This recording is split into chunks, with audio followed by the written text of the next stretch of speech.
September 22 నుంచి మనకి central government సరికి 2 వే స్లాబ్ సెక్షన్ ఇంట్రడ్యూస్ చేయబోతుంది. సో దీనికి అర్థం ఏంటంటే మనందరికీ ఎగ్జిస్టింగ్ గూడ్స్ మీద ఐడియా ఉండే ఉంటుంది. Like fruits, vegetables, agriculture goods ఏవైతే ఉన్నాయో వీటి మీద సరికి 0% అని, ఎడిబుల్ ఆయిల్స్ ఇలా ఏవైతే ఉన్నాయో వీటి మీద 5% అని, ఇంకా వచ్చేసరికి ఫ్రూట్ జ్యూసెస్, ఫ్రోజన్ ఫుడ్స్ ఇలా ఏవైతే ఉన్నాయో వచ్చేసరికి 12% అని, ఇంకా వచ్చేసరికి టూత్ పేస్ట్, బ్రషెస్, ఏసీస్ ఇలా ఏవైతే ఉన్నాయో వచ్చేసరికి 18% అని, ఇంకా లగ్జరీ గూడ్స్ ఏవైతే ఉన్నాయో అవి వచ్చేసరికి 28% అని, సెస్ అని ఇలా 5 వే స్లాబ్స్ గా మనకి ఇప్పుడు వరకు ఉన్నాయి. Now it will reduce our government 2 way slabs గా తీసుకొస్తుంది. ఇందులో మెయిన్ గా వచ్చేసరికి 5% ఒకటి, 18% ఒకటి.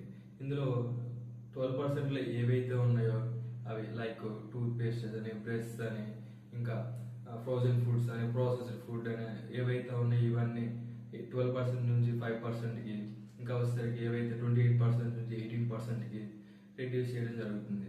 ఇంకా వచ్చేసరికి మన హెల్త్కి ఏవైతే హార్మ్ఫుల్ చేస్తాయో లైక్ ఆల్కహాల్, టొబాకో, సిగరెట్స్ ఇలా ఏవైతే ఉన్నాయో వచ్చేసరికి 28% నుంచి 40%కి ఇంక్రీజ్ చేయడం జరుగుతుంది. 28% నుంచి 40% పెంచడం జరిగిందంటే ఆల్ ఆఫ్ సడన్ మన గవర్నమెంట్స్ వచ్చేసరికి లాస్ బేర్ చేయాల్సి వస్తుంది.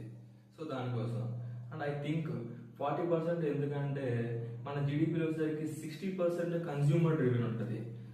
ఎలా అంటే మనం ఎంత ఎక్కువ ఖర్చు చేస్తే మన జీడిపి పెరుగుతూ ఉంటుంది. సో దానికోసం అన్నట్లు ఫర్ ఎగ్జాంపుల్ 5 వే స్లాబ్స్ వచ్చేసరికి 18% ఉంది అనుకోండి. అందులో మనం టూత్ పేస్ట్ కొన్నామే అనుకోండి, అది వచ్చేసరికి 100 రూపాయలు ఉన్న ప్రొడక్ట్ మనకు వచ్చేసరికి 180 నుంచి 120 పడుతుంది. అదే ఇప్పుడు వచ్చేసరికి 2 వే స్లాబ్స్ లో మనకి 100 రూపాయలు ఉన్న పేస్ట్ 105 రూపాయలకి వస్తుంది ఆల్మోస్ట్. అక్కడ వచ్చేసరికి మనం 10 రూపాయల నుంచి 13 రూపాయల వరకు ఆ పేస్ట్ మీద సేవ్ చేసుకోవచ్చు. ఇంకా వచ్చేసరికి రిఫ్రిజిరేటర్ అని, టీవీ అని, ఏసీస్ అని ఇలా ఎలక్ట్రానిక్ డివైసెస్ ఏవైతే ఉన్నాయో ఫర్ ఎగ్జాంపుల్ మనం ఒక ఫ్రిడ్జ్ కొన్నాం అనుకోండి, అది వచ్చేసరికి 20,000 కాస్ట్ ఉంది. అది వచ్చేసరికి మనకి 2 వే స్లాబ్ లో 16,000కి వస్తుంది. అక్కడ వచ్చేసరికి 4,000 సేవ్ చేసుకోవచ్చు. సో ఇలా రిడ్యూస్ చేయడం వల్ల 2 వే స్లాబ్స్ వల్ల చాలా యూజెస్ ఉన్నాయి.